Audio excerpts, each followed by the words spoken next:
Hi, this is Kevin Trainer. Welcome to my tutorial on creating the outline for a project plan in our systems analysis course. So the organization of a project plan, or really any kind of a written business kind of document that you're going to do, a really good way to organize it is to create some kind of an outline. And most of us have worked with an outline. We have, item 1, item 2, item 3, under item 4, and then within 1 we've got A, B, C, and then, just your typical outline, okay? And if you want to do that kind of typical outline, a real good tool for that is some kind of tool like Microsoft Word using the outline features. An alternative tool, there's a whole bunch of products that are called mind mapping products. And one that I've been using for a lot of years is called Inspiration. And it just so happens that SOAS has a copy of Inspiration on the SOAS computers, and so it's the thing that I like to demonstrate. But there are a whole bunch of tools that work like this that you might want to check out, right? There's one, I think it's called FreeMind. Let's see, is that FreeMind? Yeah. There's one that's called FreeMind, which is free. I don't know if you can see that, but I have it kind of over top of, right now on my screen, it's over top of what I'm showing you from Inspiration. But FreeMind is available. Where's FreeMind's homepage? Oh, it's at freemind.sourceforge.net. So that's an open source product that works pretty well. Okay. So I just want to show you how you might create an outline-ish kind of approach to our a project plan if you were to use a tool like Inspiration. So these tools already, typically they begin with one top topic. Okay, so they're called the default is it's called main idea, and I'm going to call this one iSchool Web Store Project Plan. Okay. All right. So that's what I've got there. And from there, let me put this here. Let's go out to the right-hand side.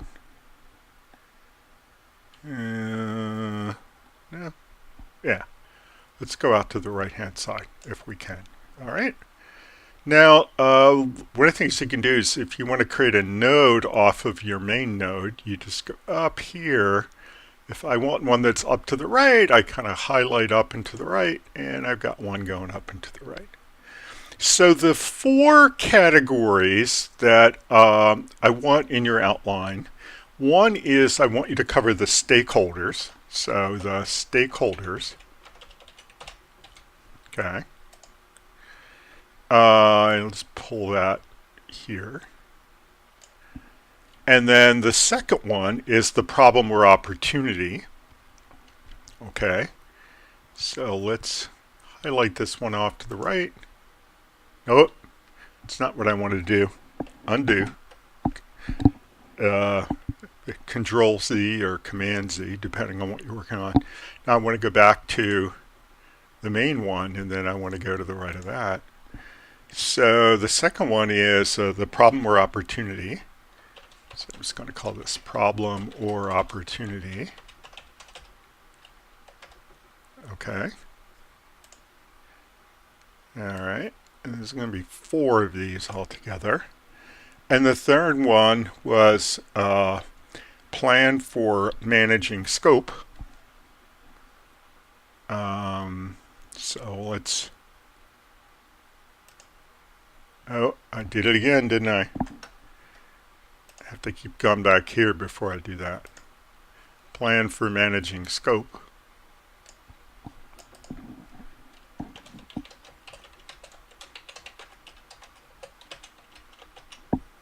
And the last one, and I probably didn't highlight this when I was doing the lecture, so it's a good thing we're doing it here. Plan for requirements gathering. Okay, so that's the 4th part of this. So let's just go back here. I'm not going to be fooled yet again. Plan for requirements gathering.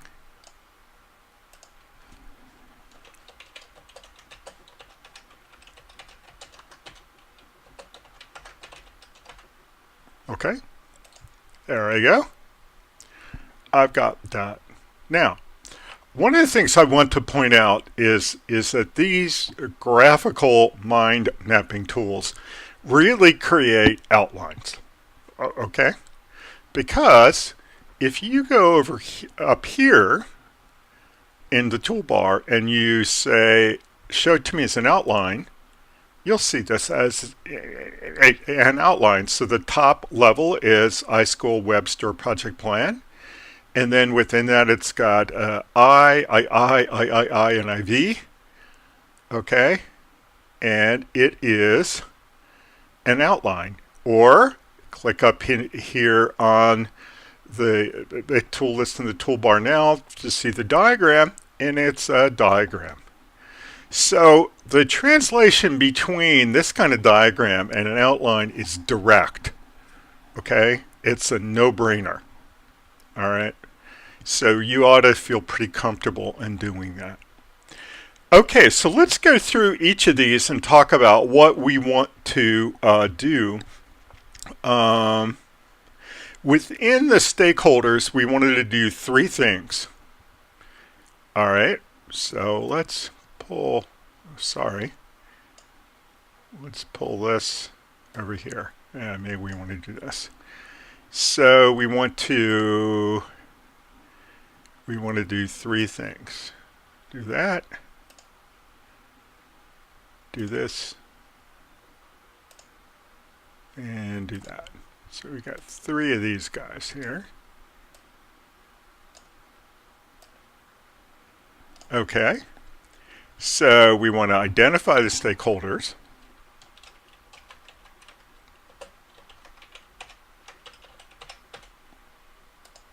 Okay.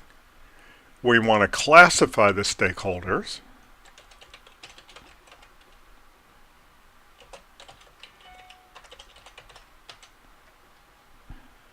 And we want to have, we want to talk about our rationale for classification. All right. So, let's see. So, let's start to brainstorm about what kind of stakeholders there are.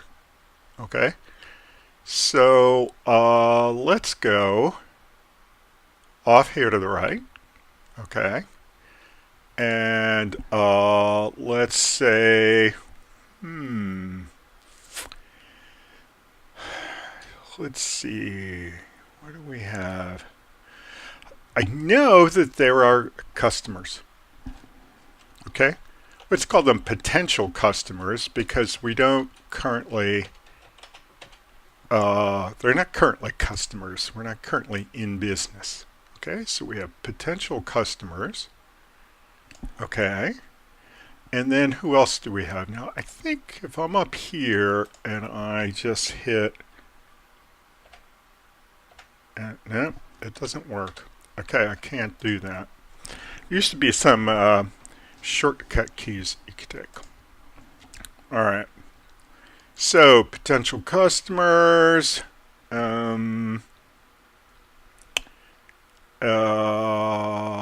Who else?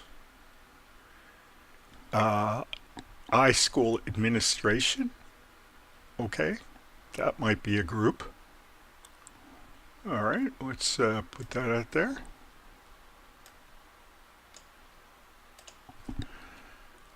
iSchool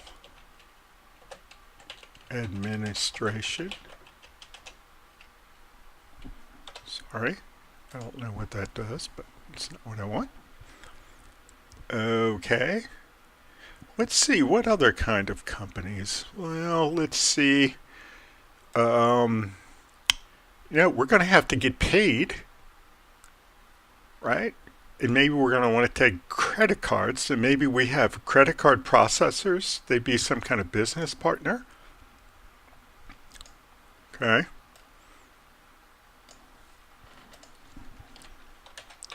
Credit card processor. Okay.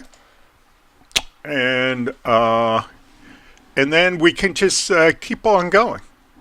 Okay. So, for instance, prospective potential customers. Okay. Let's break that down further. Okay, so maybe we could have, let's go up here, say, okay, so potential customers could include, who? Students, right?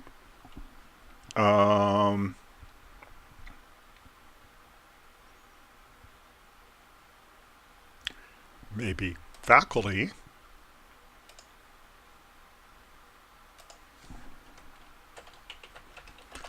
Faculty and staff.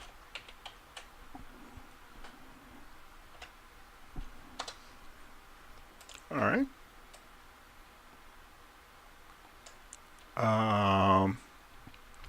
Maybe student families. Okay.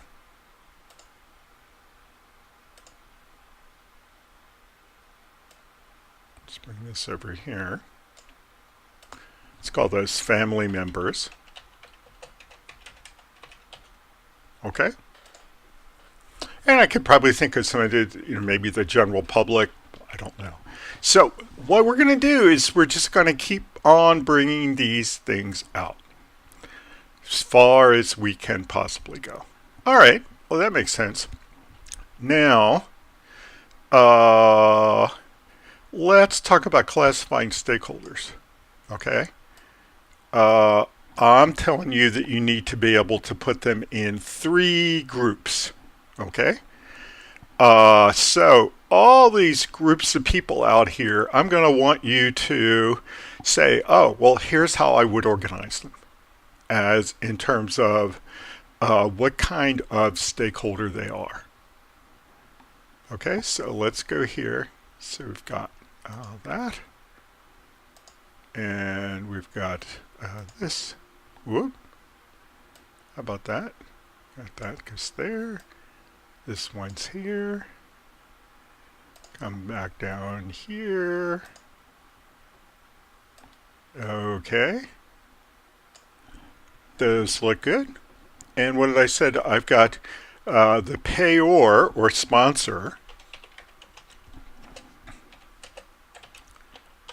Okay.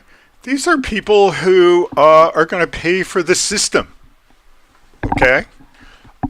Typically, the people who pay for the system are the people who are the managers in the organization. They're going to pay for the system out of their budget up front, and hopefully it's going to create the benefits to cover the cost over time. So we've got pay or sponsor people. We've got users, system users, people who are actually going to use the system. Okay. And then we're going to have other people who are also affected by system. Okay, so yeah, the payer and the sponsor are going to be affected in a particular way. The users are going to be affected in a particular way. Also affected are just other people who have some skin in the game who are going to be affected either positively or negatively by our system. And then, of course, we would take all these groups of people and sort them into what group they fell into. Okay? And then the rationale for classification, maybe that's just going to be a paragraph where we discuss our thinking that led to that classification.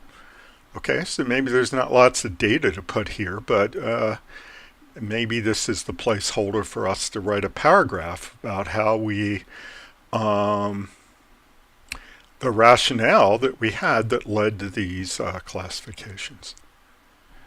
Okay, so what other kinds of things can we do? Well, let me go through the major parts of these. So then we've got the problem or opportunity. Okay.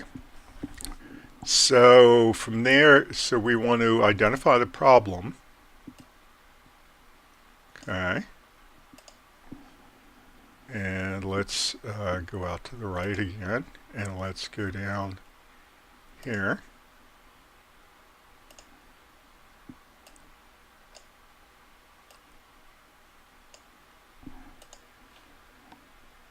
Okay.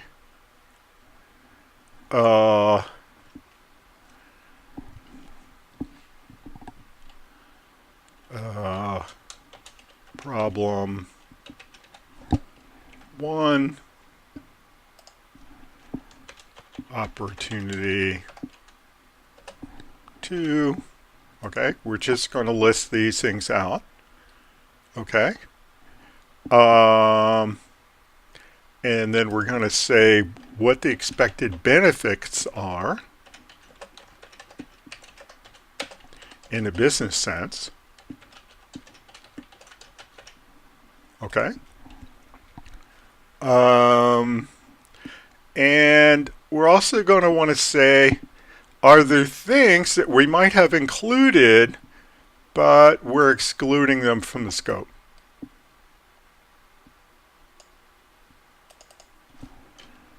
Excluded from scope. Okay, so we got that. All right, now let's come down here a bit.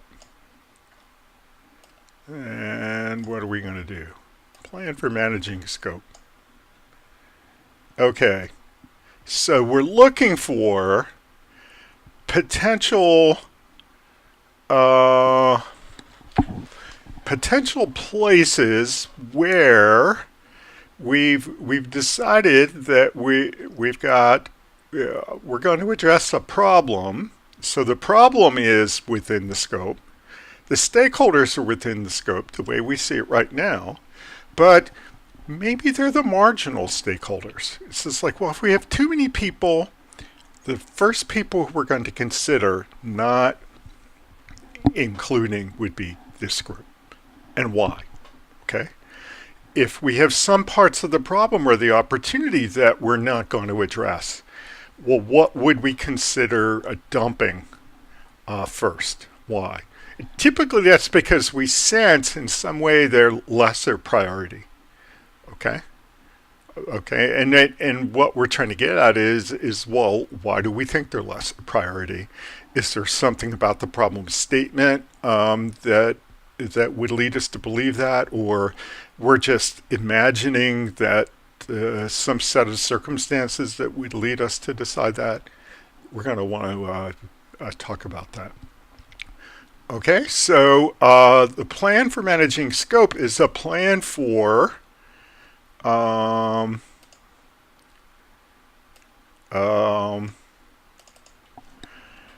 it'd be potential no, what's this called? Say opportunity, no,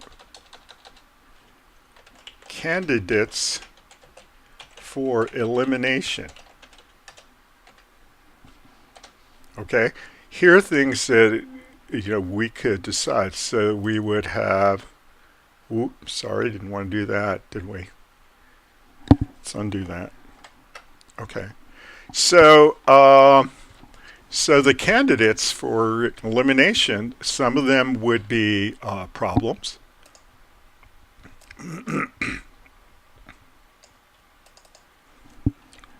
List of problems to eliminate. And yeah, this is a list of the problems that we might decide that we're going to take out of the scope if we've run out of time or we've run out of money. Or maybe some list of problems or opportunities.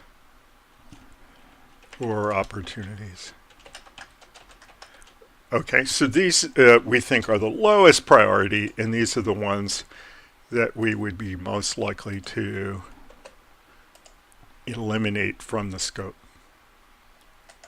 And I don't know what it doesn't like about that spelling, but now it's fixed. All right. And then we would look, so this would just be a list.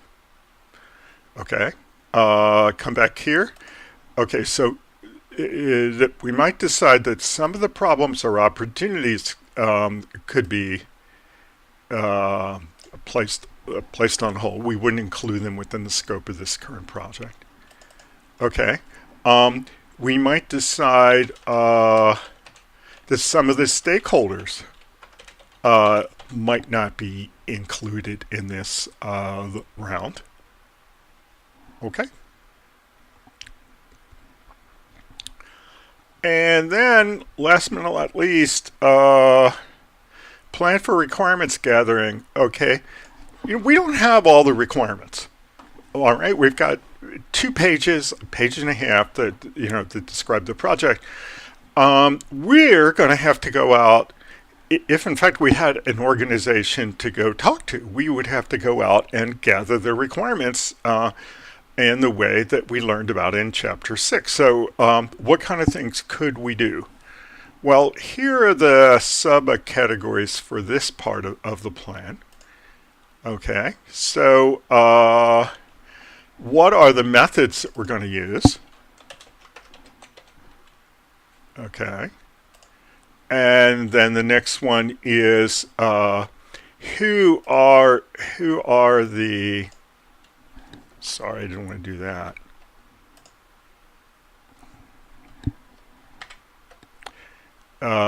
We want to come out here again. Okay.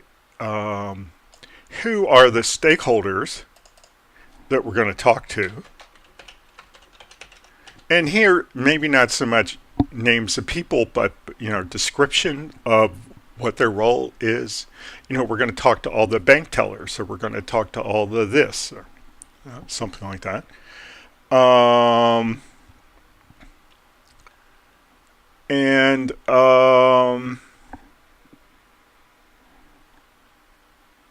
Some kind of a discussion. So maybe we want to have some sort of the rationale for the approach that we're going to take. All right. So here's the outline, and I'm going to save this. And where's this going to go? Well, not there, that's for sure. Probably in here. And then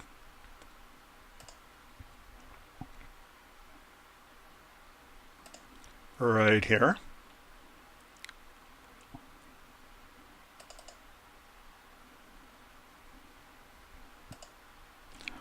And we're going to call this project plan outline. It's going to be our new folder. And we're just going to put that right there. All right, so we saved that. Now, I would say that, you might have another couple of little, you might break this down even farther, but you sort of have the idea here. And when you're done, you'll have enough information to turn around and be ready to write in Business Pros a project plan. Now, for the practice we're doing in the current week, we're not going that far.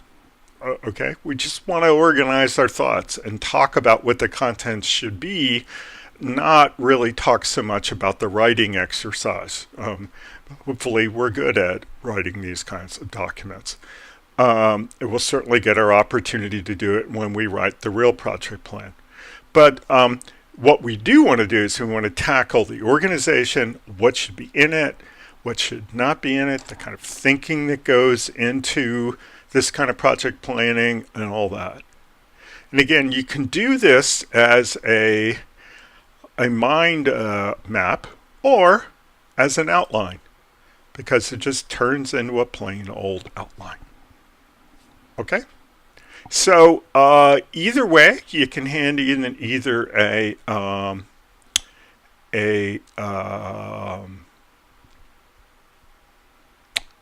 word processing document that's an outline or a mind map diagram, either one. And it should be at the level that you would be ready to write from it. All right. So, and then of course, what do you hand in? Well, you hand in a PDF. So in inspiration, if we were going to do that, we would say we wanted to print this, and we'd want to print it as a PDF. And we'd need to go find where we were. And we were in here. Project plan outline. And I call this project plan outline. And poof. Now that's the PDF of that. And this one, I do it again, and what I really wanted to do was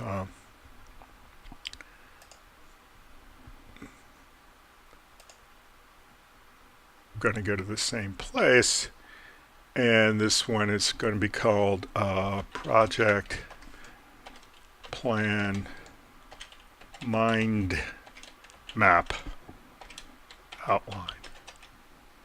And say that. All right. So this is the kind of thing we're going to hand in.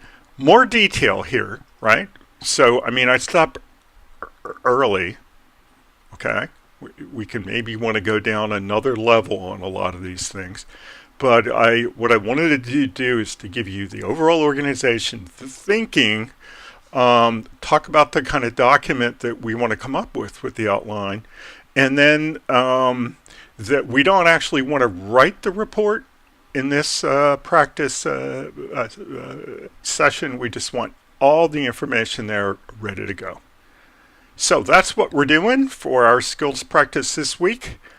Best of luck, and we'll be comparing notes in the end of the week. So until later, I'm going to say bye-bye.